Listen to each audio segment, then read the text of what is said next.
నిజం చెప్పండి. మీలో ఎంతమందికి ఆనపకాయ కర్రీ అంటే ఇష్టముండదు? నాకైతే అస్సలు ఇష్టముండదు. బట్ ఇంట్లో కూరగాయలైతే అయిపోయాయి. సో, ఆనపకాయ ఒక్కటే ఉంది. దీంతో ఏదైనా కర్రీ చేద్దామని చెప్పి ఇలా ప్రిపేర్ చేస్తున్నాను.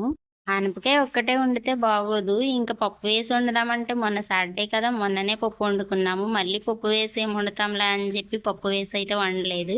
సో, ఇంక ఈరోజైతే ఇలా ప్రిపేర్ చేస్తున్నాను. ఇలా చేస్తే ఆనపకాయ కర్రీ బావుంటుందంట. ఒకసారి ట్రై చేద్దామని చెప్పి ట్రై చేస్తున్నాను.